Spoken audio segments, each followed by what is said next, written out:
Boa tarde, pessoal.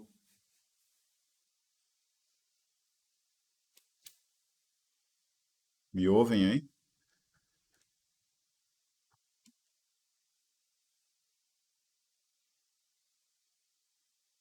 Me ouvem ou não?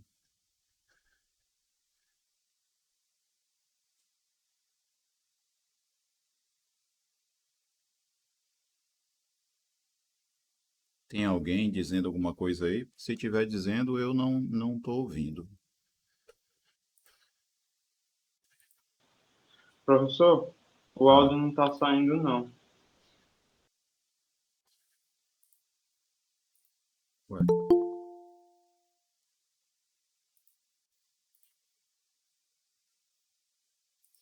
Então só.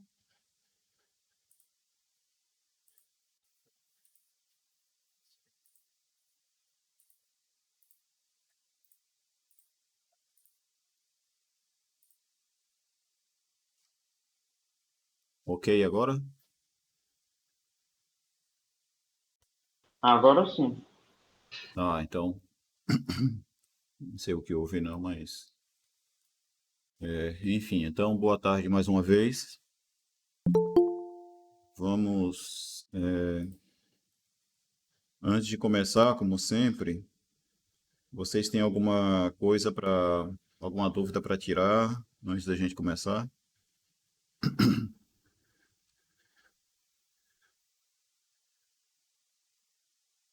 Sim ou não? Tá tudo certo. Tá, então vamos lá. Então, na aula passada, a gente ia tratar aí desse capítulo. A gente já ia começar a falar sobre esse capítulo 10, sobre função composta, mas antes eu defini o que que era função injetiva, sobrejetiva e bijetiva, né? Que são coisas que, na verdade, estão definidas nesse capítulo, mas que eu achei melhor já comentar na aula passada.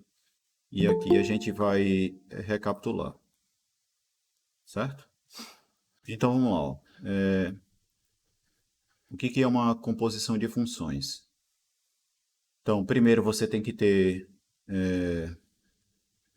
duas funções, uma função que sai de um conjunto A em um conjunto B e uma outra função que sai desse conjunto B e chega em um conjunto C, certo?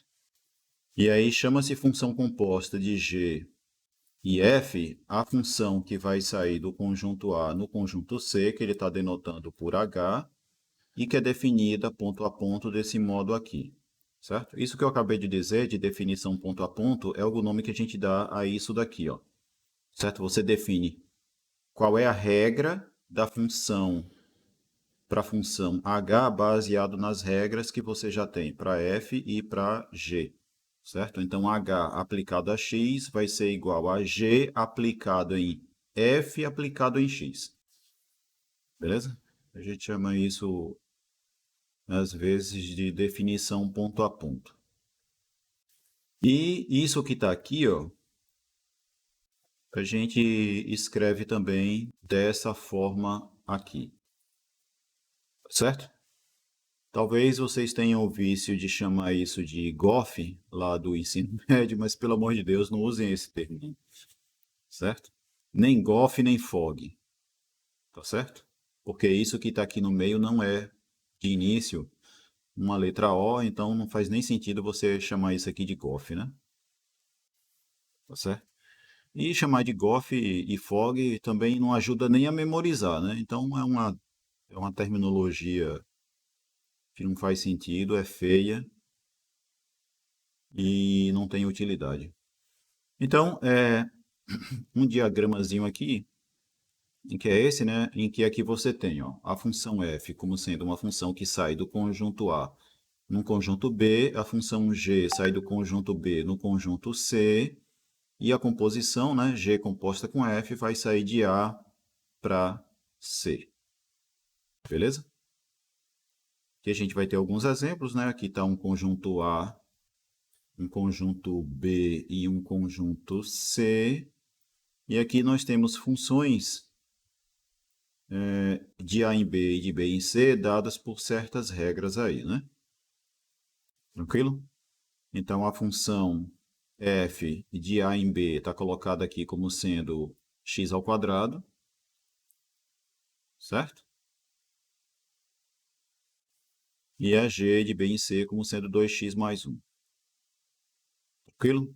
Então, a ideia aqui é que, quando a gente vai calcular a composição, se eu faço g composta com f, e chamo isso de h, então h de x vai ser igual a g de f de x, que vai ser o quê? Aí vamos ver o que ele escreveu aqui. Considerando aí os conjuntos em questão, a composição vai ser o quê?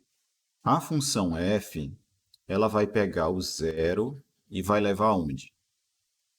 Ela é x ao quadrado, né? Se ela é x ao quadrado, então f no zero vai dar zero, beleza? E a função g, que é a função que está aqui, ó, a função g, ela vai pegar o zero e levar aonde? Como ela é 2x mais 1, então quando eu fizer 2 vezes 0 mais 1, o resultado vai ser 1, certo? Então, na composição, a função composta vai levar o zero no 1, tá certo? Que mais? O menos 1 vai para onde? Menos 1 vai ser levado no 1 pela função f, né? Porque menos 1 ao quadrado é igual a 1. E aí a função g vai levar o 1 no 3, beleza? Vocês me dêem um instante aqui, tem gente batendo no portão aqui, deixa eu ver o que é, rapidinho. Certo? Tá. Só um instante.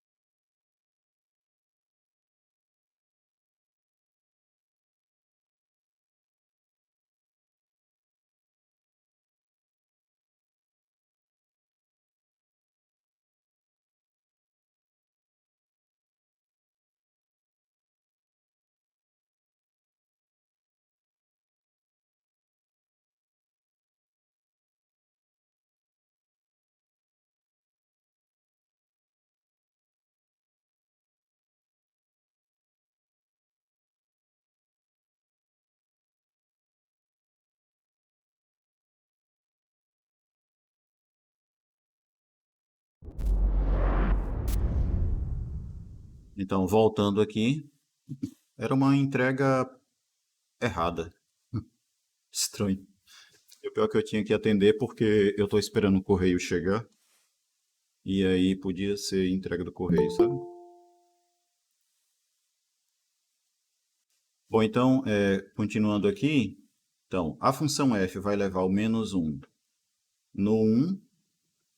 E a função g, que é 2x mais 1, vai levar o 1 no 3, porque, né, 2 vezes 1 mais 1 é igual a 3. Tá certo? E assim ocorre com os demais valores aí, né? O 1 vai no 1 e 1 vai no 3, tá certo? O 2 vai no 4 pela função f e o 4 vai no 9 pela função g, né? Porque 2 vezes 4 mais 1 é 9. E assim por diante. Então, a função composta está fazendo o quê? Está levando o 0 no 1, está levando o menos 1 no 3, o 1 também está indo no 3 e o 2 está indo no 9. Tá certo? Essa é a composição. Beleza?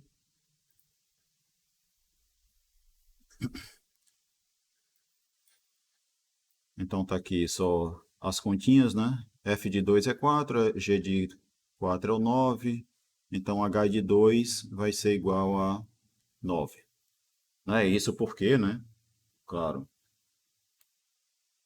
Só lembrando, né? O que vai ser então H do 2? H de 2 vai ser G de F de 2. Isso vai nos dar G, F de 2 para a função do exemplo aí, F do 2 vai ser 4. Então, h de 2 vai ser igual a g do 4, e g do 4 é igual a 9. Certo? Essa é a ideia. Então, prosseguindo, algumas observações aí com relação à composição, que é, por exemplo, que em geral, isso daqui, ó, f composta com g e g composta com f são funções diferentes, em geral, tá certo? Existem razões para isso aqui não dar igual, né? Existem razões diferentes para isso para dar diferente. Que é, por exemplo, o seguinte, ó, a gente tem que a função f ela sai de A em B e G sai de B em um conjunto C, tá certo? Então, quando a gente faz G composta com F, isso vai ser uma função que sai de A em C. Tranquilo? Se eu fizesse F composta com G, eu teria que ter, então, né? Que como eu vou aplicar primeiro a função F, a função G, então eu primeiro sairia de B para o conjunto C, né? Por causa da G. E do conjunto C, eu não tenho como ir para o conjunto A, porque a minha função f é de A para B, né? Tá certo? Então, eu não tenho como ter uma função aqui que saia de B para alguma coisa aqui, né? Sim ou não? Porque se você pensar, inclusive, assim, ó, que f composta com g é igual a f de g de x, então, ó, se o x pertencer a B, você vai ter que o g de x vai pertencer ao conjunto C. E o conjunto C, se ele for diferente do conjunto A, pode ser que a sua função f sequer esteja definida nesse cara aqui, né? Compreende? Então, uma razão para você ter g composta com f diferente de f composta com g é que uma dessas expressões ela pode estar bem definida, né?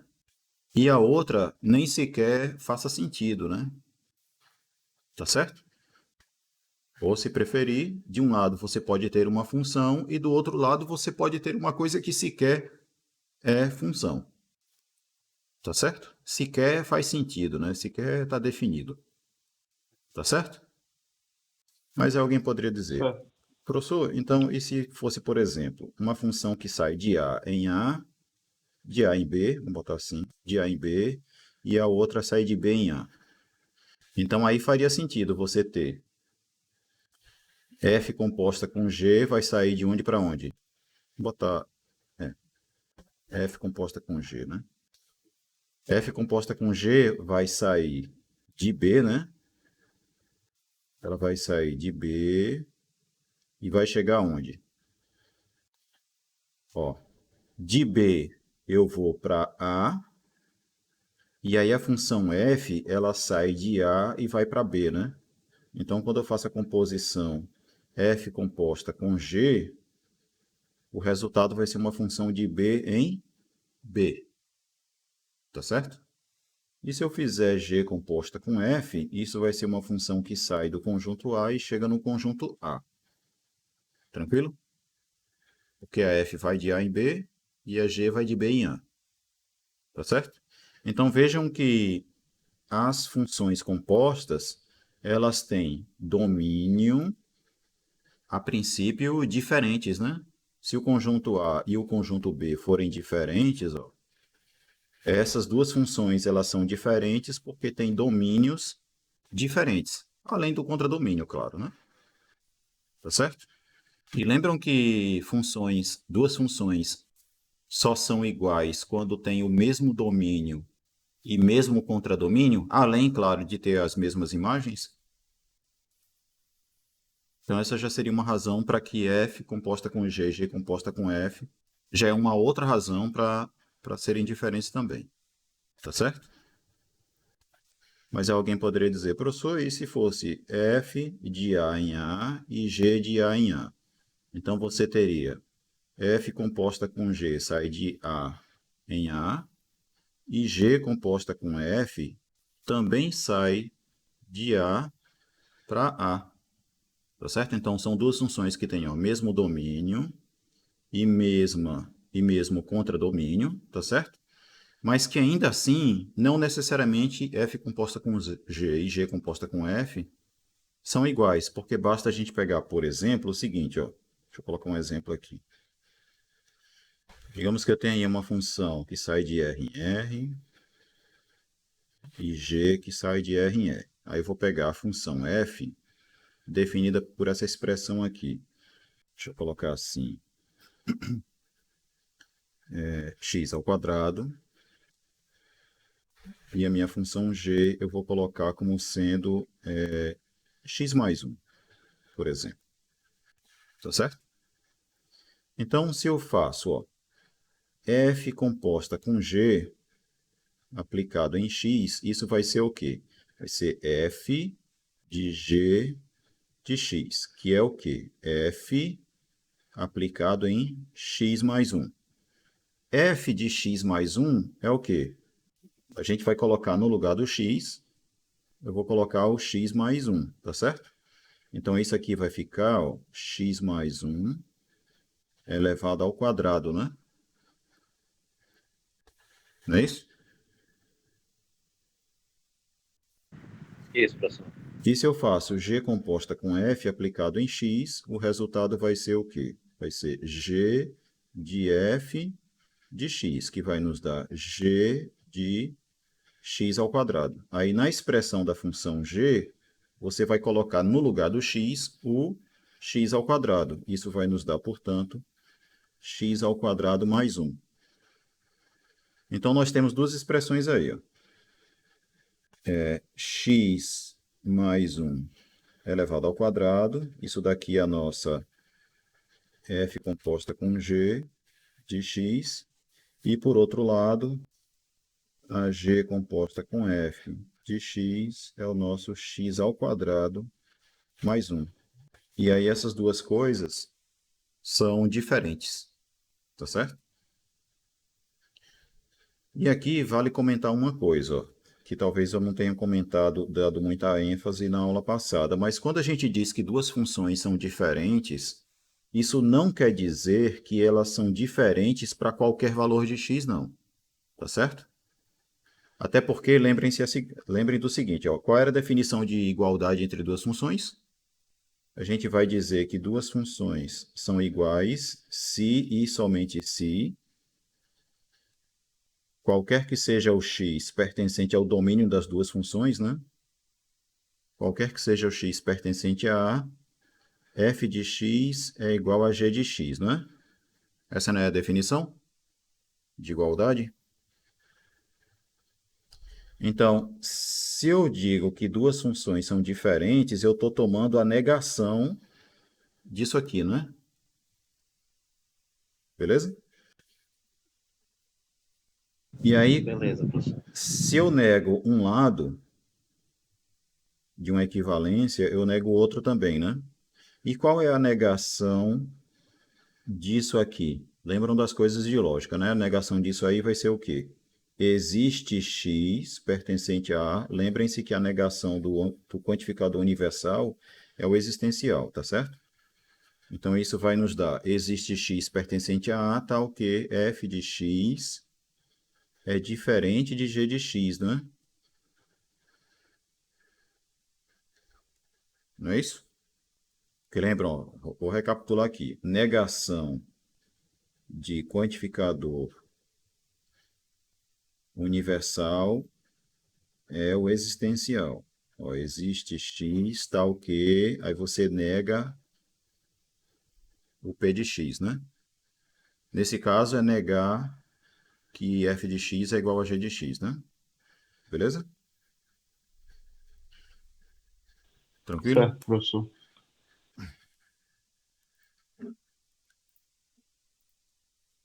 Então, ó, quando eu digo que duas funções são diferentes, eu estou dizendo que f de x e g de x são diferentes para algum elemento do domínio e não para todos. Beleza? Então, por que que eu estou dizendo isso? Porque para justificar isso aqui, ó. Por que que as duas são diferentes? Porque, por exemplo, para x igual, ó, para x igual a zero, o que que você teria? Isso daqui daria 1 e isso daqui daria 1, né? Se x fosse zero. Aí você pensa, poxa, mas não é igual para x igual a zero? É, não tem problema ser igual para alguns valores. Mas para eu justificar que duas funções são diferentes, eu tenho que mostrar que elas são diferentes para algum valor. Nesse caso aqui, por exemplo, ó, se eu fizer x igual a 1, o que que acontece? Esse daqui vai dar quanto? O que que vai dar o x mais 1 elevado ao quadrado fazendo x igual a 1? Vai dar 2 ao quadrado, que é 4, né? E do lado de cá, ó, nesse aqui, o que que você vai ter? Você vai ter 1 ao quadrado mais 1, que é 2. Tá certo? Então, por um lado, esse daqui daria 2, esse daqui daria 4, se x fosse igual a 1. Então, como existe pelo menos um valor de x para o qual as duas funções são diferentes, então elas são funções diferentes. Compreendido? Tudo certo. Pronto. Então, vejam que eu posso ter, né, que as composições são funções que têm mesmo domínio, contradomínio, e ainda assim as funções compostas são diferentes. Tá certo? Beleza?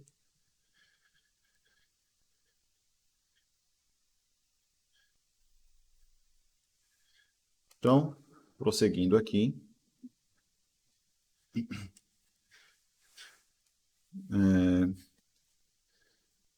é o que você tem nessas observações aqui, certo? Era essa coisa aí sobre as composições. Então, prosseguindo, aqui só tem mais um exemplo de composição, né, em que você tem duas funções definidas aí, de modo que a composição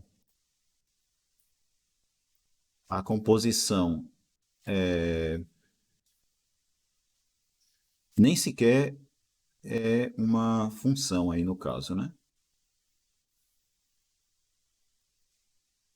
Certo? Porque a f não é função, né?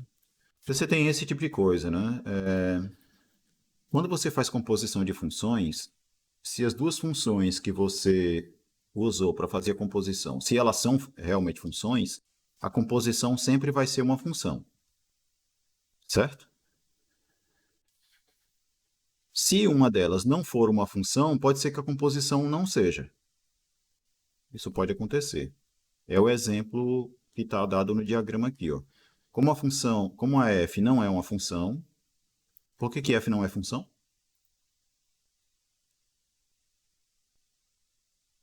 Porque ela não está definida em todo o domínio, né? Em todo esse conjunto C, tá certo? F não é função por causa disso. Então, se a f não está definida para todo C, note que a composição também não vai estar. Por quê? Ó? Você pode até pensar que no zero ela está indo no 1, né? A composição. Mas o 1 aqui ó, não está indo para lugar nenhum. Concorda? O 1 está indo no 3 aqui pela função g, mas como o 3 não está indo para ninguém pela função f, a f composta com g também não está indo para lugar nenhum. Beleza? Então veja que se uma Certo, das, professor. uma das coisas que aparece lá na composição, se não for função, a composição pode não ser função também. Beleza?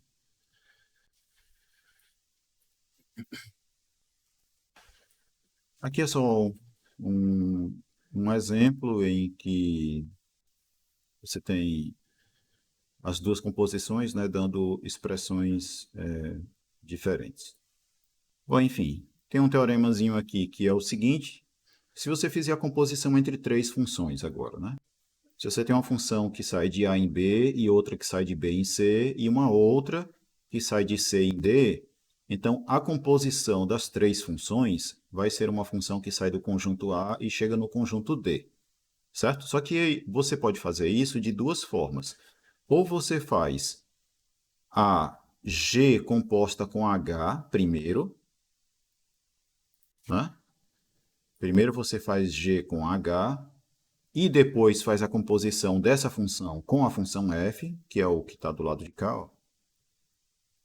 Certo? É isso aqui, ó. Primeiro G com H e depois faz a composição com f.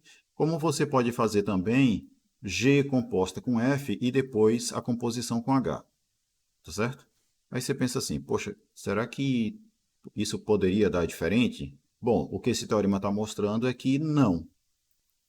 Tá certo? Quando você vai fazer a composição de três funções, não importa quais são as duas primeiras que você faz na composição.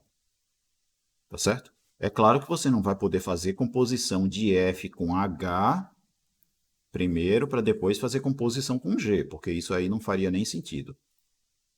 Beleza? Mas aqui, como você pode fazer primeiro a composição dessas duas para depois fazer com a f, ou poderia fazer dessas duas para depois fazer com a h, esse teorema está mostrando que não importa quais são as duas que você faça primeiro, o resultado é sempre o mesmo. Tá certo? Essa é a associatividade na composição de funções. Aí tem a demonstração aqui e tal, que eu vou omitir. Tranquilo? Aí tem alguns exercícios aqui sobre composição de funções. Eu recomendo que vocês façam a maior quantidade possível de exercícios daqui, tá certo? Depois eu vou fazer uma seleção de quais vocês devem dar prioridade, mas eu já aviso que não fiquem esperando eu divulgar uma lista de quais questões vocês devem dar prioridade para vocês começarem a fazer exercícios, não. Certo? Porque se estiverem fazendo esse tipo de coisa, vão estar estudando errado. Certo? Não fique esperando o professor passar a lista de exercício para poder fazer exercício, não. Tá certo? Até porque eu já disse que os exercícios vão ser os exercícios do livro, né? Então, os exercícios já estão postos. Então, dando prosseguimento aqui, continua com exercícios, muitos exercícios, e aí entra na questão de funções sobrejetoras e injetoras, que é coisa que eu já expliquei da aula passada, tá certo? Então, aqui só recapitular, uma função é sobrejetora quando o quê? Uma função f de a em b é sobrejetiva quando, para qualquer y que você pegar no conjunto B, existe um x no conjunto A, de modo que f de x é igual a y, tá certo? Isso equivale a dizer que a imagem da função f é igual ao conjunto B, tá certo? Ou seja, a imagem é igual ao contradomínio. Por isso que você tem essa outra expressão aqui, ó. Certo? E aí, no caso da função f ser sobrejetiva, você, pelo menos aqui, né, o livro indica que você poderia dizer que f é uma sobrejeção de A em B. Beleza? Ou f é uma função sobrejetora de A em B. Ou uma função sobrejetiva. Todos esses termos são sinônimos. Beleza?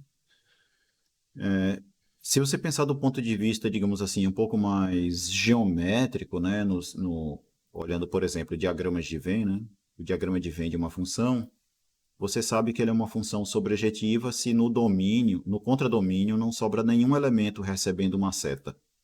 Tá certo? Então, essa função aqui, por exemplo, cujo diagrama de Venn é esse, ela é um exemplo de função que é sobrejetiva. Ó. Todos os elementos que estão no contradomínio são imagem de algum elemento do domínio.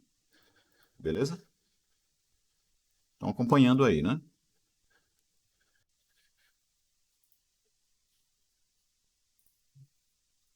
Sim ou não? Volta e meia vocês ficam mais calados do que o normal. Aí eu fico sem saber um pouco assim, se é porque estão entendendo e aí não tem realmente pergunta para fazer, ou se não estão entendendo nada e não sabem nem que pergunta fazer. Bom, com relação à função injetiva, que a gente já viu na aula passada também, né? A gente vai dizer que uma função f de a em b, ela é injetiva se o quê? Se para quaisquer dois elementos que você pega no domínio, certo? Ó, se para qualquer x1 pertencente a A, e qualquer x2 pertencente a A, se é verdade que x1 é diferente de x2, então f de x1 é diferente de x2, f de x2, tá certo? Uma outra forma equivalente a essa é pela contrapositiva dessa implicação, né? A contrapositiva dessa implicação, que é o quê? Você ter as imagens iguais implicando nos elementos iguais, né? Sim ou não? Que é isso aqui, ó. Sim, professor. Então, essas duas expressões elas são equivalentes porque eu estou usando, né, a contrapositiva dessa implicação aqui. Então, qualquer uma dessas duas formas serve como definição para injetividade de uma função, beleza? A injetividade de uma Professor, função... tem Oi. como explicar de novo? Injetividade? Isso. Então, duas funções são injetivas, conforme está aqui, se, para quaisquer dois elementos que você pega no domínio, se eles forem diferentes, as imagens devem ser diferentes. Ou seja, a função injetiva ela sempre leva elementos distintos em elementos distintos. Beleza? Equivalentemente, quando uma função é injetiva, dois elementos só podem ter a mesma imagem se eles forem iguais. É outra forma equivalente de você dizer que duas funções, que uma função ela é injetiva. Compreendido? Ah, entendi agora. E a equivalência entre essas duas coisas, né, entre isso aqui e essa outra aqui embaixo, é que essa expressão aqui e essa, elas são logicamente equivalentes, porque uma é a contrapositiva da outra. Beleza? Só para lembrar, né, o que é a contrapositiva. Se você tem P implicando Q, isso é equivalente a não Q implicando não P. Tá certo? Beleza? Beleza, Então, no professor. caso aqui, ó, é como se x1 diferente de x2 fosse a nossa proposição P. Se isso daqui é a proposição P, quem é a negação de P? Vai ser x1 igual a x2. E a proposição Q, se for f de x1 diferente de f de x2, a negação de Q vai ser f de x1 igual a f de x2. Compreendido agora, né? Então, prosseguindo. Então, vejam a importância de a gente ter visto algumas coisinhas de lógica, né? Pelo menos assim, um pouco da linguagem lógica, né? Que aí dá uma clareada melhor nas definições, né?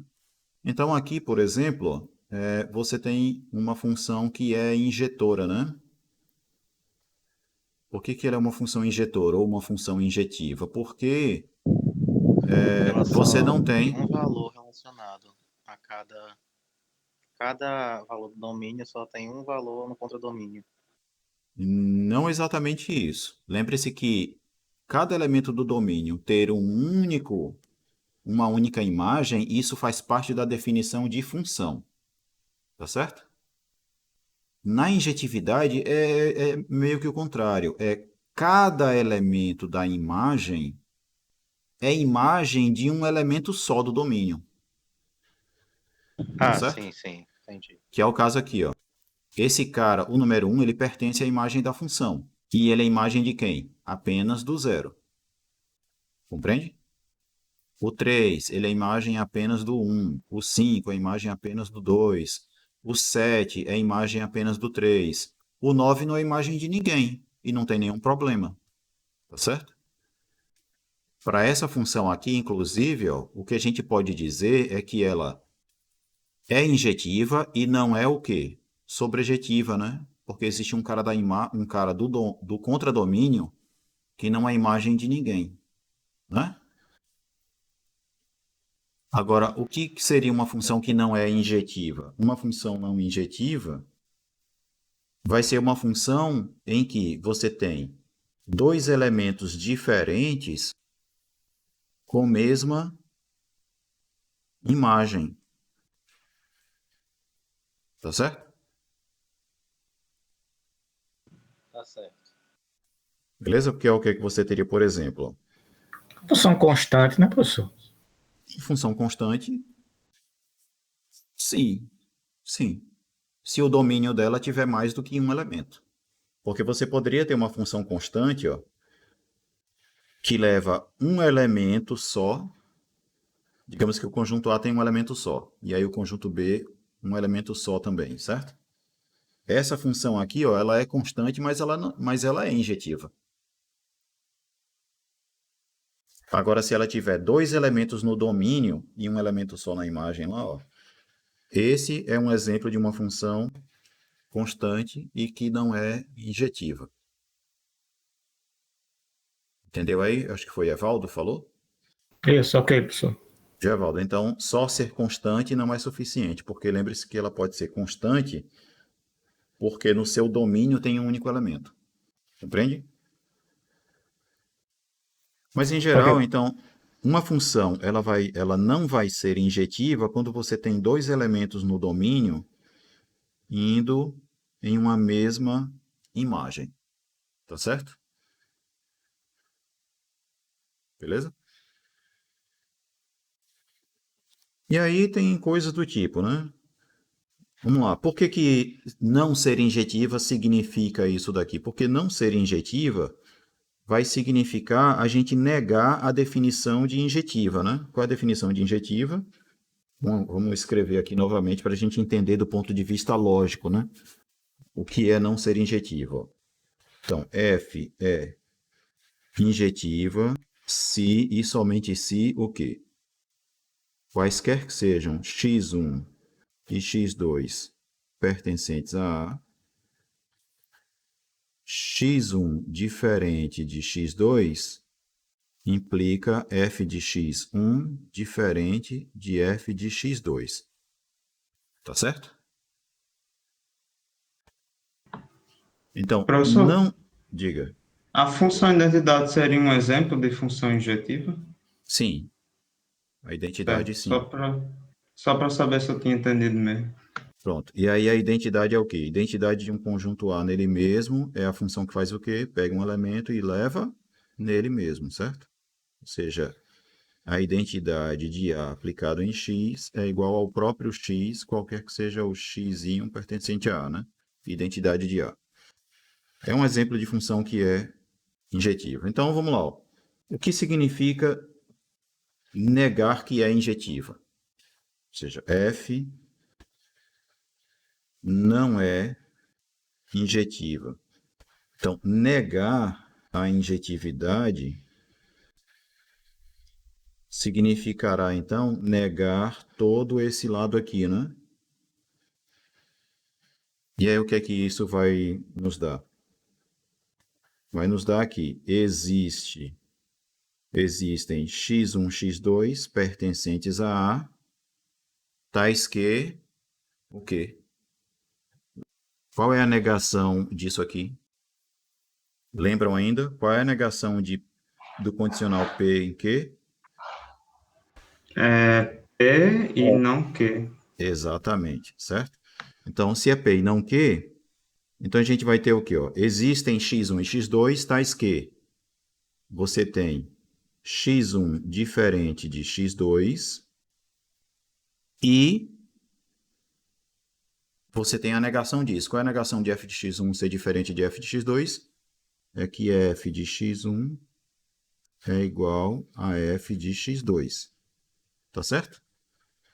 Então é por isso que, ó, quando a gente diz que uma função não é injetiva, significa dizer que existem dois elementos no domínio da função que são diferentes e têm a mesma imagem. Compreenderam o que é não ser injetiva do ponto de vista lógico? Sim, professor. Sim, Acho professor. incrível a lógica. Essa é a ideia. Tá certo?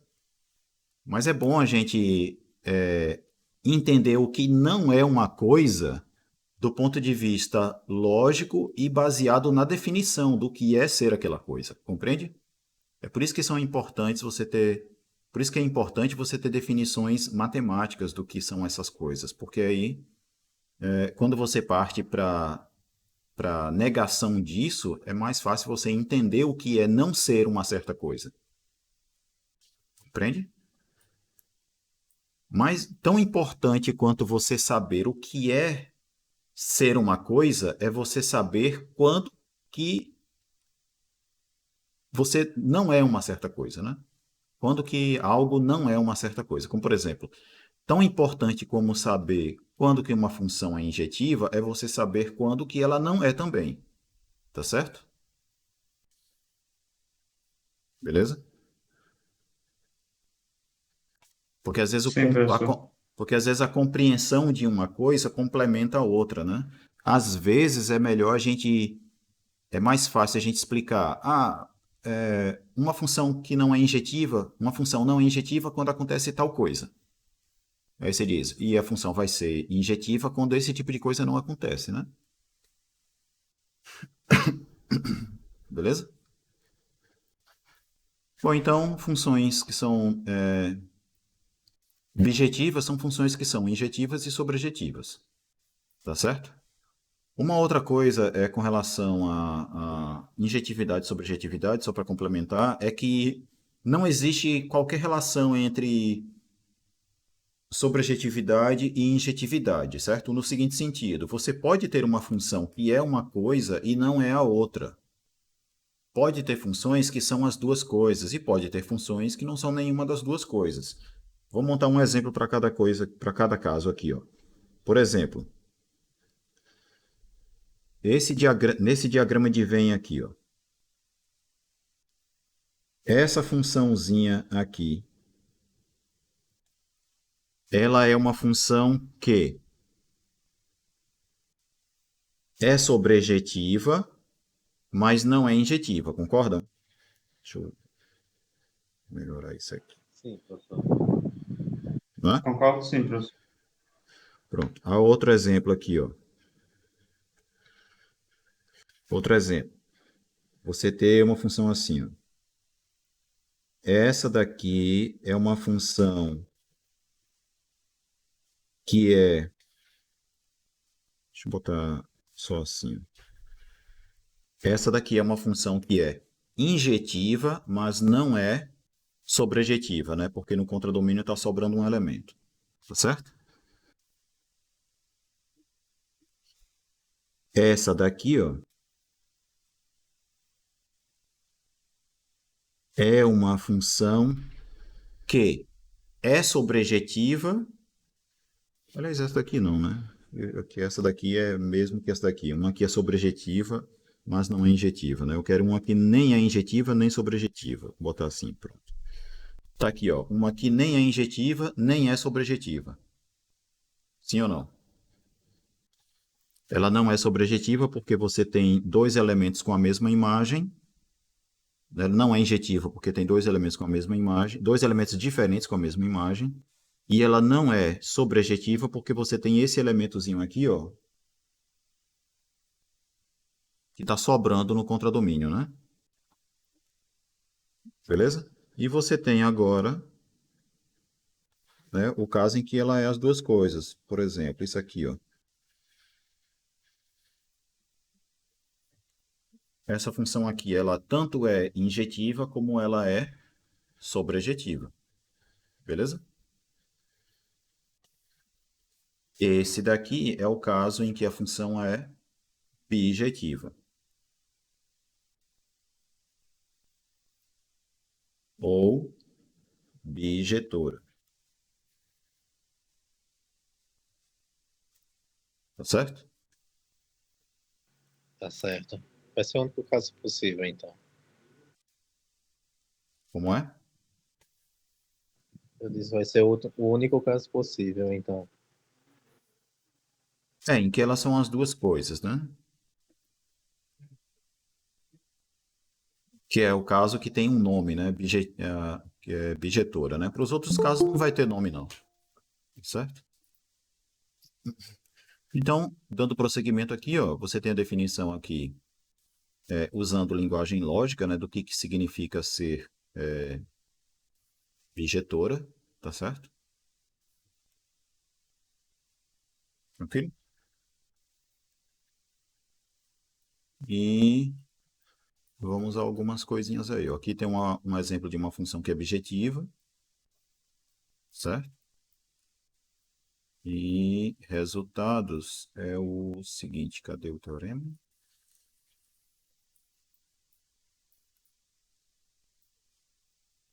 Aqui tem um resuminho já meio que no fim do capítulo, né? Aqui, nesse resumo, na verdade, o que você tem é uma forma, digamos assim, geométrica de interpretar quando que uma função é injetiva, quando que ela é sobrejetiva e quando que ela é bijetiva, certo? Quando que uma função é injetora? Quando nenhuma reta, na verdade reta horizontal, né? Quando nenhuma reta horizontal corta o gráfico da função f mais de uma vez. Por que que ele está dizendo isso aí? Ó? Que, por exemplo, digamos que você tem uma função cujo gráfico é uma coisa assim. Essa função aqui ela é injetiva ou não? Não, Essa não vai professor. ser injetiva por quê? Porque se você considerar uma reta horizontal aqui, ó, uma reta horizontal no sentido de ser paralela ao eixo x, certo? Essa reta está cortando o gráfico em mais de um ponto. O que significa cortar o gráfico em mais de um ponto? Vai significar dizer que existem dois pontos aqui no domínio ó, que são diferentes e a imagem é a mesma. Tá certo? Pode ter dois ou pode ter mais também. O que importa é, tem pelo menos dois pontos diferentes no domínio cujas imagens são iguais, tá certo? Para não ser injetiva. Então, quando esse tipo de coisa não acontece, quando nenhuma reta horizontal corta o gráfico da função em mais de um ponto, aí você diz que ela é injetiva. Tá certo? É claro, existem retas horizontais que cortam o gráfico num ponto só? Existem. Tá certo?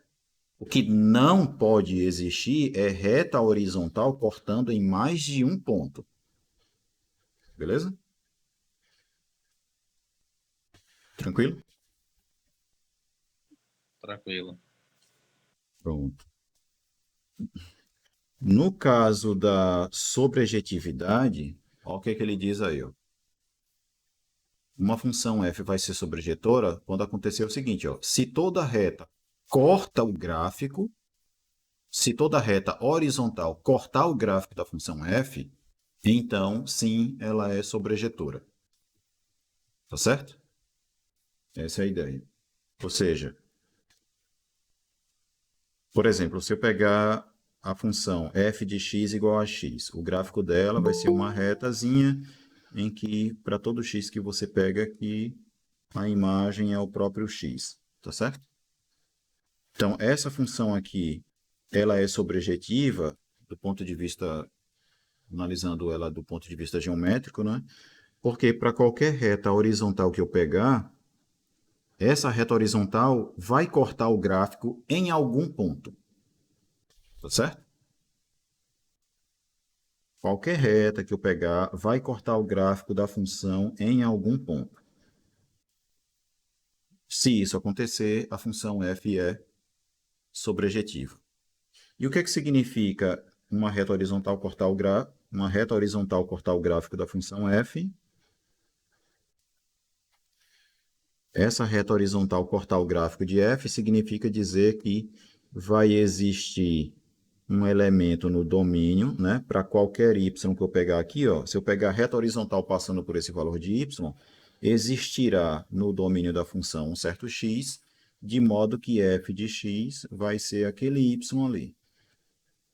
Beleza? Essa é a ideia. Então, se qualquer reta horizontal corta o gráfico da função, significa dizer que para qualquer x existirá, para qualquer y existirá um x tal que f de x é y.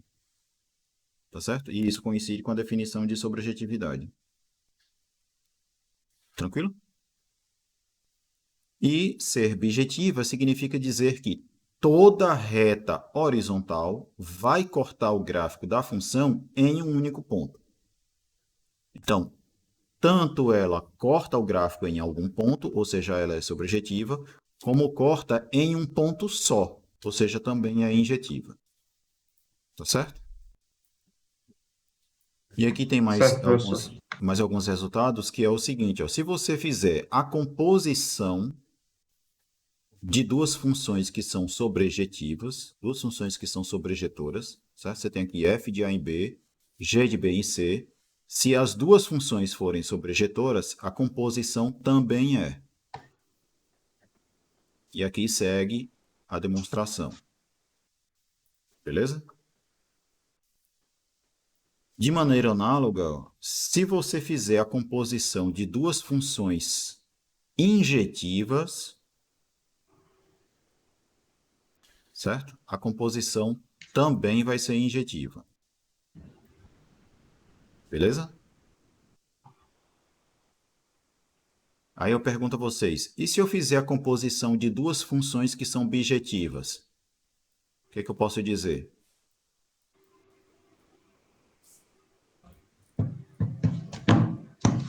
O que é que pode ser dito?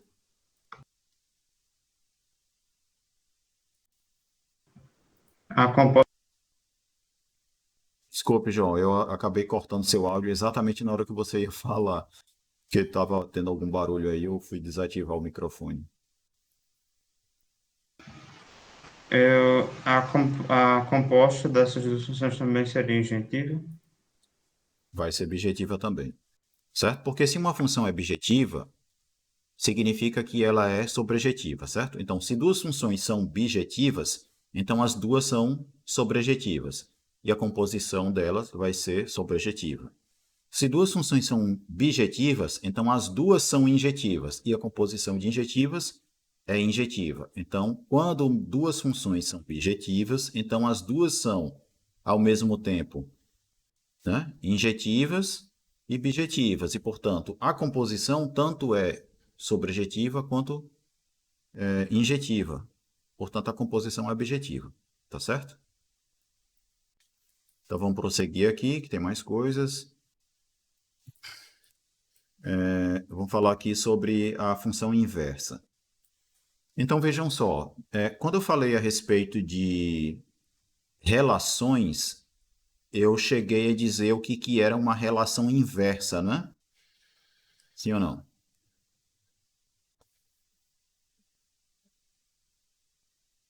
Sim, R é menos 1, né? Né?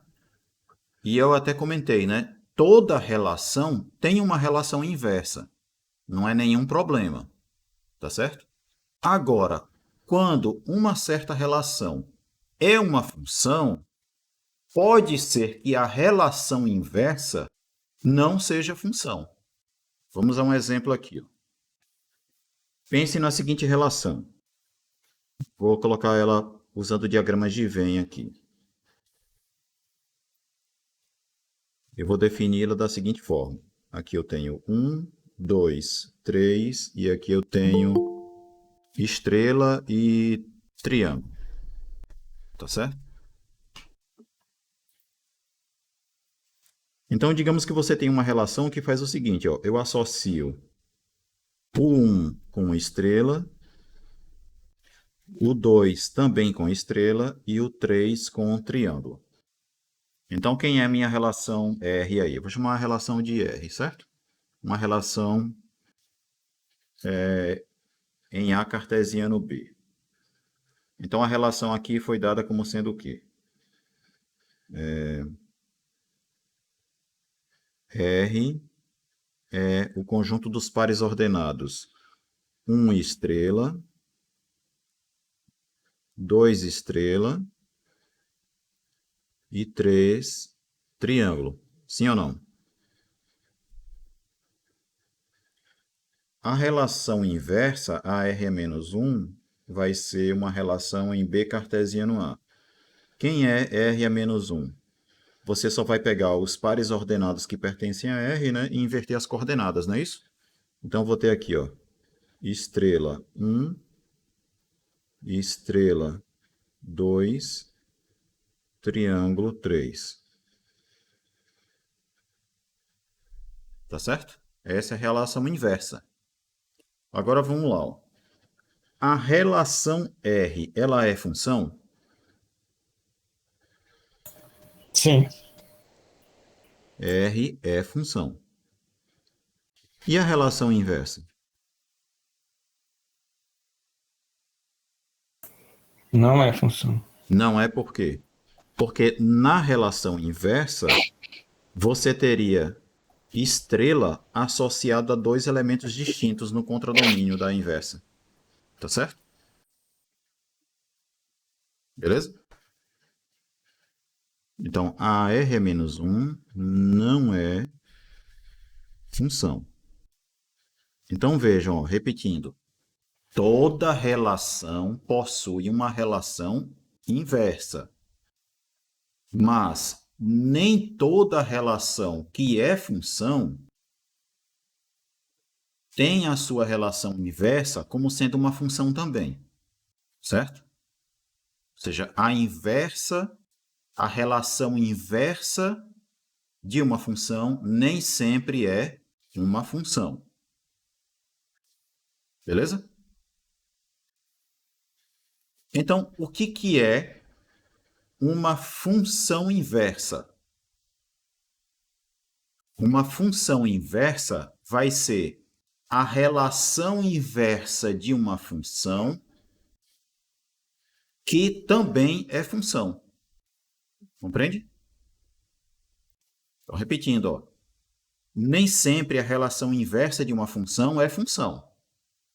Mas, quando a relação inversa de uma função também é uma função, você diz que essa relação inversa é a função inversa da função que você tem. Beleza? Sim ou não? Sim, Tudo professor. certo, professor. Compreenderam o conceito, né? Então, se eu voltar aqui, ó, se eu definir agora uma outra relação, ó, desse modo, né? A relação aqui agora é o quê? 1 estrela, 2 bola e 3 triângulo. A relação inversa vai ser triângulo 1, ou estrela 1, bola 2 e triângulo 3. Então, note aqui, nesse caso aqui, a relação R que foi dada, ela é uma função, certo? E a relação inversa também. Então, nesse caso, ó, essa função aqui, essa relação aqui, que é uma função, ela é uma função inversa dessa outra relação que também é função. Compreendeu? É tão engraçado esse negócio de relação ser função e a inversa e a relação inversa não ser, que você pode ter até o contrário também. Você pode ter uma relação que não é função e a relação inversa ser. Quer ver um exemplo? Aqui, ó. Esta relação R, ela é função?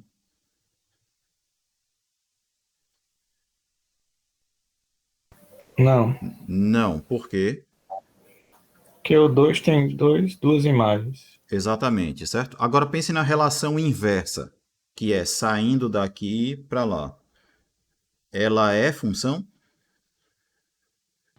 É, Sim. sim. Sim, certo? Então veja que esse negócio da relação inversa, ser ou não função, nada tem a ver com a própria relação R ser função ou não, porque você pode ter a relação R sendo uma função e a relação inversa não, como você pode ter a relação R não sendo função e a relação inversa sim. Beleza? E você pode ter também um quarto caso, que é o quê? Deixa eu botar aqui um asterisco. A relação R é função? Não, continua não, porque o 2 tem duas imagens. Exatamente. E a relação inversa é função? Também não. Porque o asterisco não tem imagem. Exatamente. Tá certo? Então você pode ter, ó, que nessa combinação, né, de uma relação R ser função ou não e a relação inversa ser função ou não, uma coisa não tem nada a ver com a outra. Tá? Você pode ter R sendo uma função, uma relação R sendo função ou não, e a relação inversa sendo função ou não. Compreendem isso? Sim, professor. Pronto. Então, o que é, novamente, quando é que você diz que uma certa coisa é uma função inversa? Quando você tem uma relação que é uma função e a sua relação inversa também é função. Beleza? Se a relação inversa de uma relação R for uma função, então a relação inversa você vai chamar de função inversa da relação R. Compreendido? E aí tem que ter cuidado com o seguinte também, né? Porque, assim, ó, eu tirei o asterisco aqui, né? O que é que você tem aqui? Você tem uma relação que não é função, mas a relação inversa é função. Eu posso dizer que essa relação inversa é uma função inversa para essa R aqui? Não, porque R não é Não, função. exatamente, certo? Você só diz que uma relação inversa é função inversa se ela for a relação inversa, se essa relação inversa for uma função, né? E ela for a relação inversa de uma relação que é função também. Beleza? Então, as duas têm que ser funções. A relação e a relação inversa. Se isso acontecer, a relação inversa, você vai dizer que é função inversa da função R. Compreendido bem agora, né? O que é uma função inversa? Então, é por isso que a função só tem inversa se ela for bijetora, né? Ela for toda Vai completa ter dos dois lados, não é isso? exatamente. E é exatamente isso que diz esse teorema aqui, ó. Você vai ter uma função de A em B, certo? Pegue uma função, seja f uma função de A em B. A relação inversa de f é uma função de B em A se e somente se f é bijetiva. Certo? Veja só, aqui está dizendo uma coisa levemente diferente disso que você acabou de dizer, na verdade, né? Aqui está dizendo, ó, quando é que uma relação inversa é uma função? Aí ele está dizendo, ó, a relação inversa vai ser função se a função f for bijetiva. Tá certo?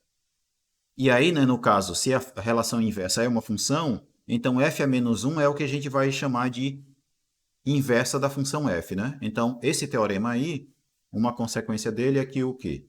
Que uma função f vai ter uma inversa se e somente se ela for bijetiva. Beleza? Sim ou não? Sim. A gente pode até, eu não vou detalhar a demonstração, mas a gente pode ver, usando diagramas aqui, por que que isso faz sentido. Pegue uma função aí qualquer e digamos que ela não é bijetiva, certo? Se ela não for bijetiva, qual é o problema que vai dar? Se ela não for bijetiva, tem duas alternativas, né? Ou é porque ela não é injetiva, ou porque ela não é sobrejetiva. Tá certo? Então, ó, se eu tiver uma função que não é injetiva, mesmo sendo sobrejetiva, qual seria o problema? A relação inversa não seria uma função, né? Porque na relação inversa você teria um cara com duas imagens diferentes, né? Sim ou não? Certo. Tá? Então, se ela não for inversa, se ela não for injetiva, a relação inversa não é uma função. Tá certo? E se ela não for sobrejetiva, sei lá, digamos que ela seja uma coisa assim. Ela é injetiva, mas ela não é sobrejetiva. Beleza? Se ela não for sobrejetiva, a relação inversa também não é função. Por quê? Porque na relação inversa, esse cara não teria uma imagem. Compreenderam?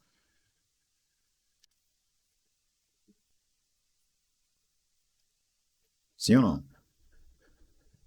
E se você tivesse uma outra função assim, ó, que nem é sobrejetiva e nem é injetiva, a relação inversa também não seria função. Por duas razões agora, né? Você teria um carinha aqui com duas imagens diferentes e um outro carinha aqui que não tem imagem. Beleza? Sim ou não? Sim, professor. Então, ó, a gente meio que observou o seguinte, ó. Se uma função não for bijetiva, significa que ela não é injetiva ou ela não é sobrejetiva. Se ela não for qualquer uma dessas duas coisas, a relação inversa sequer é função. Não é isso? Então, ó, não ser bijetiva é equivalente à relação inversa não ser função. Concorda? É como se eu tivesse feito isso aqui, ó. Não ser bijetiva é equivalente à relação inversa não ser função.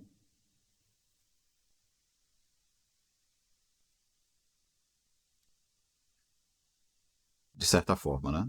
Não é bem o que eu mostrei, né? Mas eu provei, na verdade, eu argumentei mais ou menos isso aqui, né? Se ela não é bijetiva, então a relação inversa não é função. Isso é equivalente a dizer o quê? Que se a relação inversa é uma função, então ela é bijetiva. Beleza? Não é isso?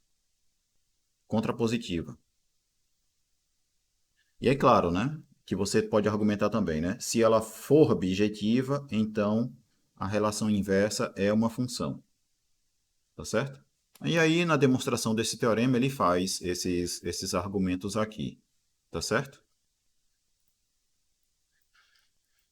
Ele argumenta e ele faz a argumentação direitinho aqui. Que eu não vou comentar porque, enfim, né? Não é bem o objetivo aqui. Eu quero que vocês compreendam bem os conceitos. Tá certo? Tranquilo? E aí Tranquilo, aqui, professor. e aí aqui é só a definição, né? Se f é uma função bijetora de A em B, então a relação inversa de f é uma função de B em A, que a gente vai denominar de função inversa de f e vai indicar por f a menos 1. Tá certo? Aqui eu devo dizer que, pelo amor de Deus, ou por qualquer outra coisa sagrada que vocês considerem, não façam isso daqui, ó. F a menos 1 como sendo 1 sobre F, tá certo? Não é a mesma coisa. Beleza?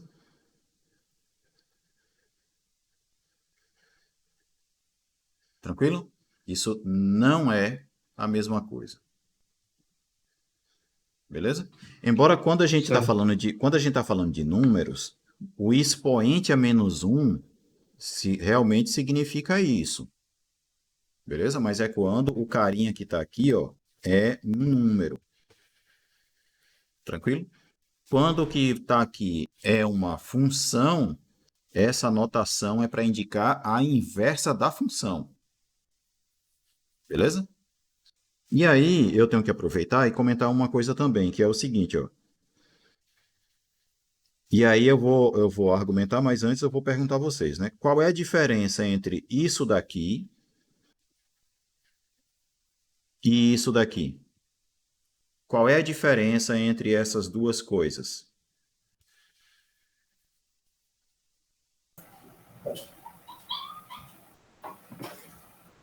Porque eu acho que segunda, aí sim, a segunda é o inverso da função. Ó, aqui é o inverso da função f aplicado em x, e aqui é o inverso do valor f de x. Aqui você realmente pode dizer que isso é igual a 1 sobre f de x. Do lado de cá, de jeito nenhum, pelo amor de Deus. Né? Não escreva um negócio desse, não. Tá certo? Compreendem? E aí eu retomo aquela coisa que eu falei, né? F é o nome da função. F de x já é o resultado, né? É o valor da função aplicado em x. Beleza? Tranquilo? Então, escrever isso daqui e isso daqui são coisas diferentes. Tranquilo? Sim, professor. Pronto. Aí, só para reforçar mesmo, então vou botar assim, ó. Se eu tiver a função f de r mais em r mais, definida da seguinte forma. Eu vou pegar um x e vou levar em raiz quadrada de x. Certo? Então tem aqui, ó, f de x é igual a raiz quadrada de x. Essa função ela vai ter uma inversa. Ela vai ter uma função inversa. Quem é a função inversa de x ao quadrado? X2. Ó, de raiz de x. Eu falei função inversa de x ao quadrado. A função inversa de raiz de x é x ao quadrado, né? Beleza? Mas aqui é função inversa porque note que eu estou usando ó, R mais como sendo domínio e contradomínio, certo? Beleza? Ó. Se eu tivesse colocado aqui o domínio como sendo R mais e o contradomínio como sendo R, essa função aqui, ela teria inversa? Não, porque aí estaria definida para um número negativo, né? Número não positivo. Porque essa função aqui, ó, ela não seria sobrejetiva, né? Sim ou não? Os negativos não pertencem à imagem, né? Então, como ela não é sobrejetiva, então ela não é objetiva. Se ela não é objetiva, ela não possui uma função inversa. Tranquilo? Mas se eu colocar R mais aqui, ó, aí ela passa a ser sobrejetiva, e como ela é injetiva, embora eu não tenha provado isso ainda, mas vamos assumir que ela é injetiva, então ela tem inversa, e a inversa de fato vai ser dada desse modo, tá certo? Então, ó, f de x é igual a raiz quadrada de x, e f a menos 1 de x é x ao quadrado. Agora, f de x a menos 1 aqui, ó, seria o quê? Seria 1 sobre a raiz de x, né? E não x ao quadrado. Beleza? Tranquilo?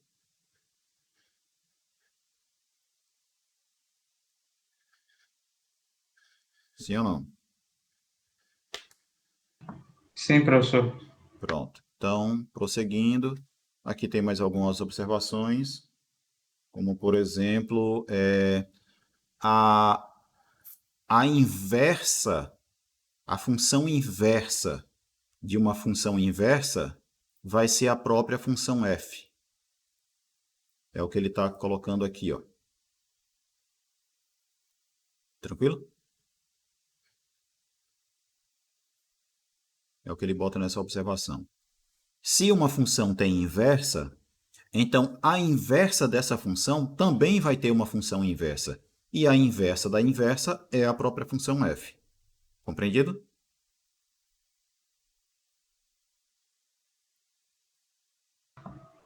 Sim. Pronto. Prosseguindo. Aqui é a relação entre domínio e imagem de uma função f e da sua inversa. O domínio da inversa de uma função vai ser a imagem da função, certo? E a imagem da função inversa vai ser o domínio da função f. Tá certo? Ou seja, a imagem da inversa de f é o domínio da f. Tranquilo? Beleza? Tem uma coisa geométrica aqui, ó, uma regra prática que ele chama aqui, né? Que é uma coisa meio geométrica, que é a seguinte, ó.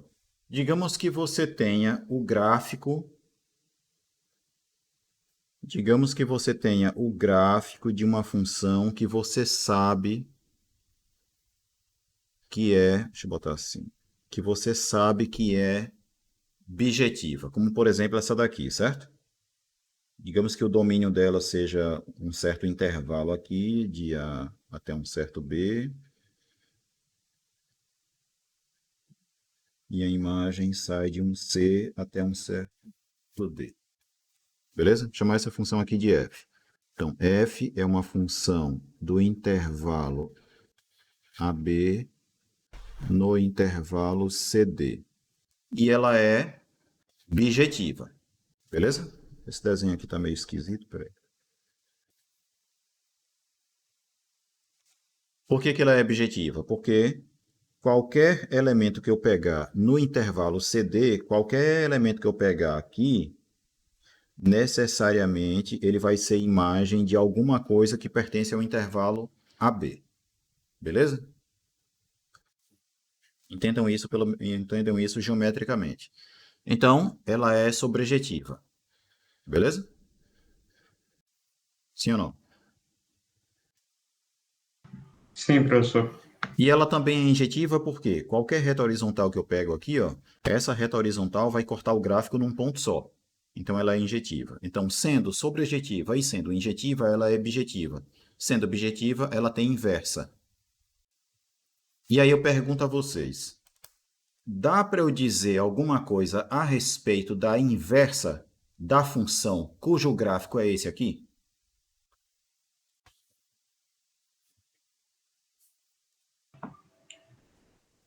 Veja, eu não tenho a expressão da função f.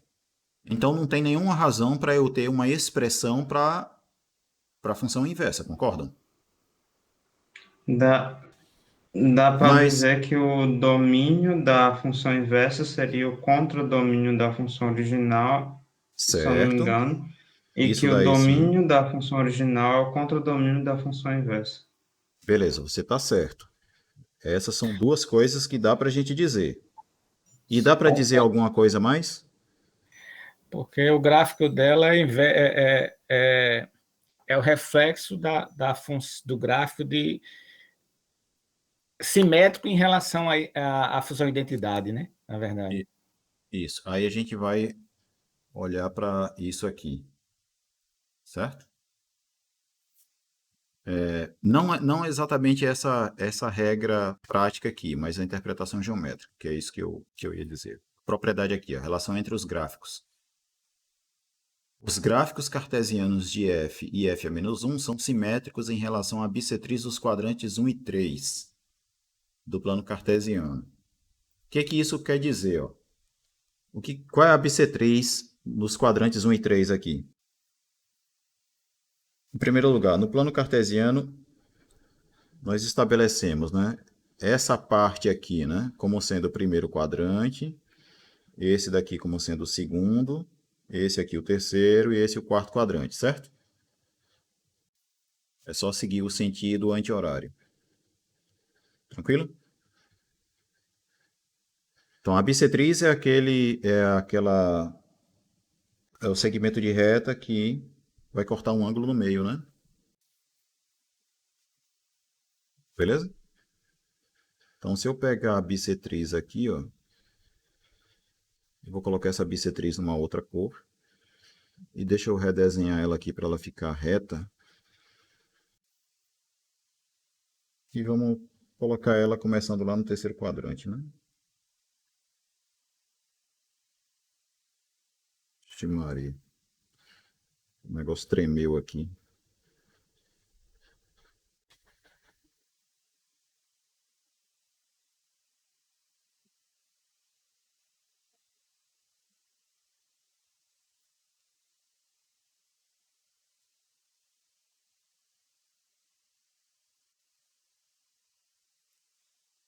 Pronto, vou pintar essa bissetriz aqui de azul. Então, ó, o que o resultado está dizendo lá é que os dois gráficos, né, da F e da G, eles são simétricos em relação a essa reta aí. Simétricos em que sentido?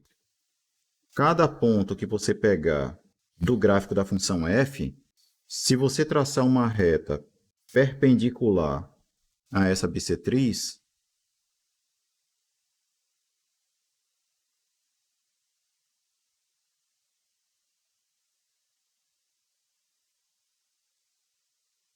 deixa eu pegar aqui, ó, esse ponto. O ponto correspondente no gráfico da função inversa vai ser um ponto que vai estar do lado de cá, ó, de modo que essa distância aqui é a mesma que aqui, ó. Tá certo? Essa é a ideia. Esse daqui, ó, esse pontinho aqui, é um ponto que pertence ao gráfico da função f. Esse vai ser o ponto que vai pertencer ao gráfico da função inversa. Compreende? Então, nesse sentido... Sim, professor.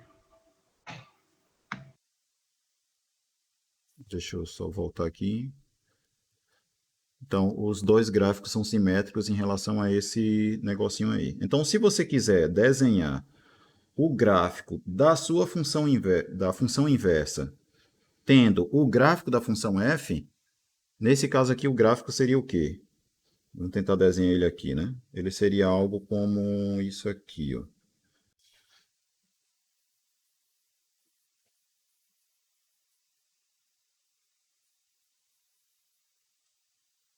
Sim ou não? Aí eu vou destacar ele aqui na cor vermelha. Não é? Tranquilo?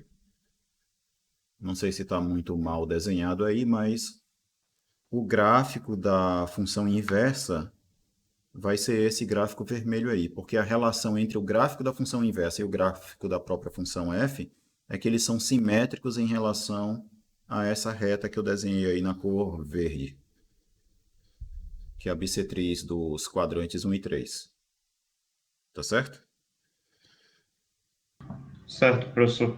Ou, como eu acho que Evaldo falou, né? Um é a reflexão, o gráfico de um é a reflexão do outro com relação a esse eixo aí, que é o gráfico da função identidade. Beleza? Então, essa é a propriedade que ele coloca aqui. Tá certo? Entendido isso? Bom, e a tal regra prática que vinha aqui antes, né? Sobre como calcular a inversa, é uma regra prática, mas que nem sempre vai funcionar. Tá certo? Que nem sempre vai funcionar. Que é a seguinte, ó. Você pega qual é a expressão da função f, colocando y igual a f de x, e aí você troca o x com o y, beleza?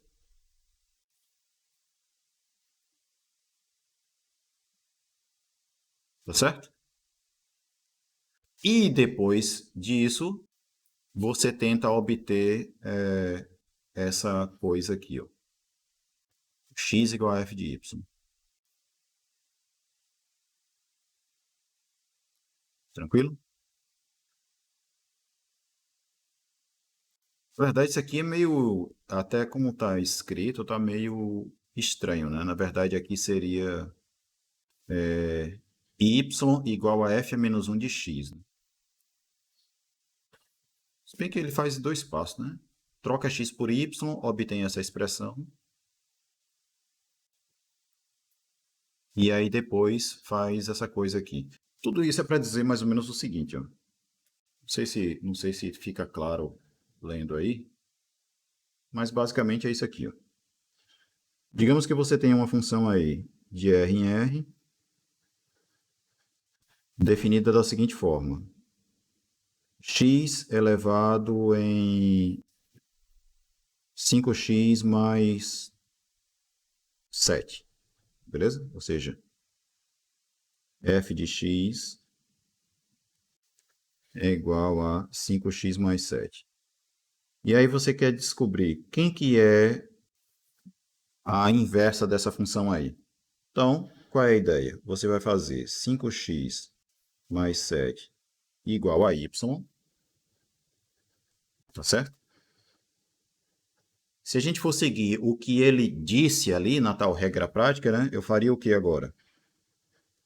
Eu trocaria o y por x, e aí vou manipular essa expressão, fazer uma manipulação algébrica, de modo que eu obtenha x igual a f de y.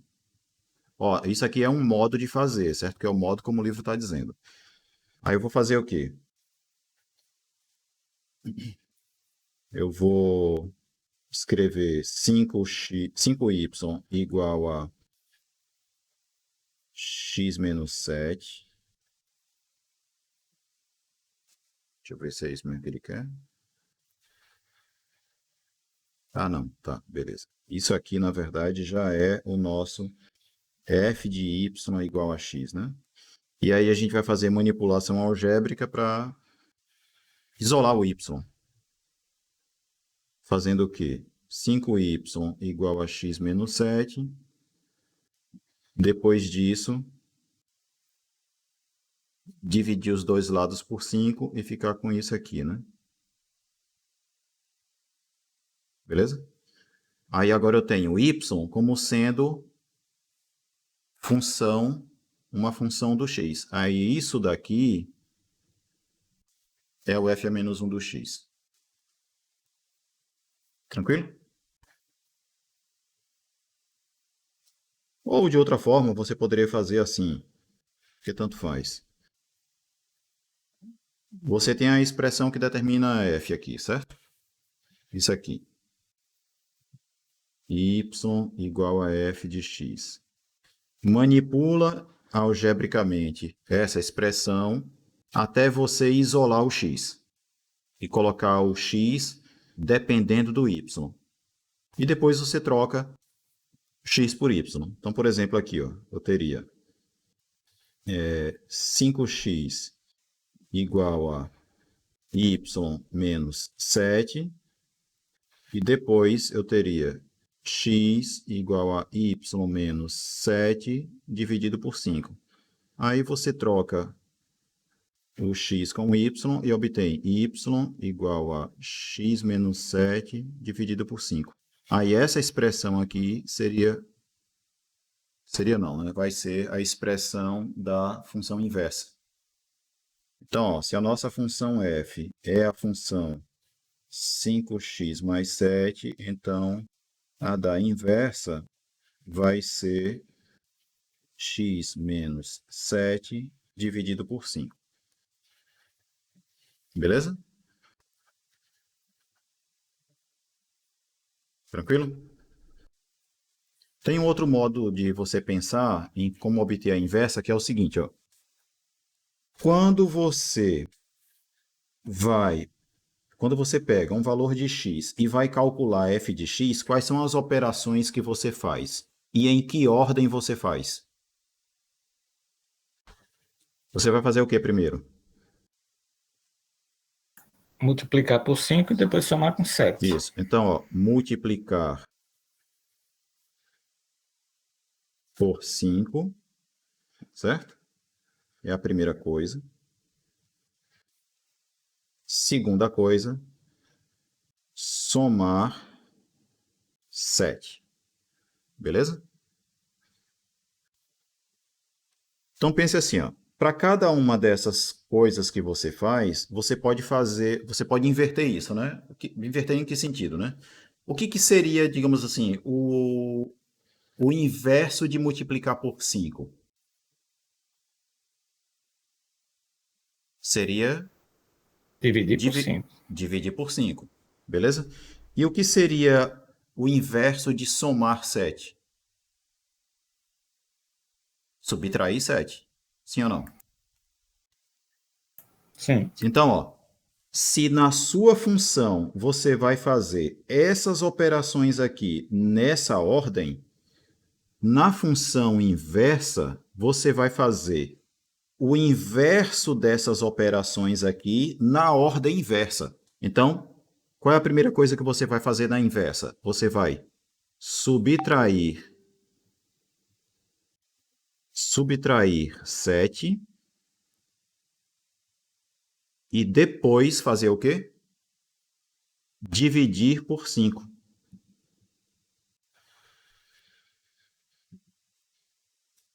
Beleza? Aí como é que seria isso então? Ó? Quem é f a menos 1 de x? Então eu vou fazer primeiro, eu vou subtrair 7 e a esse resultado eu vou fazer depois o quê? Dividir por 5. Então essa expressão aqui, ó, é a expressão da função inversa dada por essa expressão aqui. Concordam? O que acharam dessa forma de a gente pensar na expressão da função inversa? Você faz Bem tranquilo. Você faz uma listinha aqui, ó, de quais são as operações que você faz, na ordem em que você faz, e depois, para a expressão da inversa, é só fazer o quê? As inversas de cada uma dessas operações e na ordem invertida também. Tá certo? Agora, é claro que essa é uma forma de a gente obter a expressão da função inversa, que nem sempre você vai poder fazer, né? Tranquilo? Nem sempre. Mas é uma forma de a gente pensar na expressão da inversa. Belezinha? E aí, com relação ainda a essas questões, nós temos aqui, né, os exemplos de relação entre o gráfico de uma função e da sua inversa. Tá certo? Aí tem um teorema que diz o seguinte, né? Se você fizer a composição de uma função com a sua inversa, o resultado vai dar a identidade. Beleza? No caso, f a menos 1 de E composta com F vai dar a identidade do conjunto A, e F composta com F a menos 1 vai ser a identidade em B. Isso é claro porque, assim, né? Você tem a função F saindo de um conjunto A em um conjunto B, a inversa, né? Aqui a F, a inversa vai sair de B para A, né? Então, se eu faço ó, f a menos 1 composta com f, isso vai ser uma função que sai de A, né? Porque primeiro eu vou fazer f, né? Então, eu vou começar em A, vou para B e de B eu volto para A, né? Então, f a menos 1 composta com f vai ser de A em A. E aí o que o teorema está dizendo é que isso daqui é a mesma coisa que a função identidade no conjunto A. E se eu faço f composta com f a menos 1, então eu vou começar no conjunto B. Do conjunto B, eu vou para o conjunto A pela função inversa. E depois, pela função f, eu saio do A e volto para o B. Então, saio de B para B. E aí o teorema está dizendo que essa composição aqui vai ser a função identidade do conjunto B. Beleza? Outra coisa também, com relação à inversão e composição de funções, é que se você tiver duas funções que são bijetivas, a composição é uma função bijetiva. A gente já viu isso, certo? Se a função composta é uma função bijetiva, então a função composta também tem inversa. E aí como é que eu posso calcular a inversa da função composta se eu já souber quais são as inversas das duas funções que foram dadas? Aí ele diz que é isso aqui, ó. Tá certo? A inversa de G composta com F vai ser a composta entre quem aí? Vai ser F a menos 1, vai ser a inversa da F composta com a inversa da G. Então, ó, inversa da composta é composta das inversas na ordem trocada.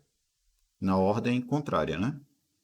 Se aqui aparece G composta com F, aqui vai aparecer F a menos 1 composta com G menos 1. Beleza? É o que está dizendo Beleza. esse teorema aí. E aí, se eu tiver a composição entre três funções? Digamos que eu tenho H composta com G composta com F, e digamos que H, G e F são funções bijetivas. E aí, portanto, H composta com G composta com F também é uma função bijetiva. Como é que vai ficar a inversa dessa função aqui? Vai ser o quê?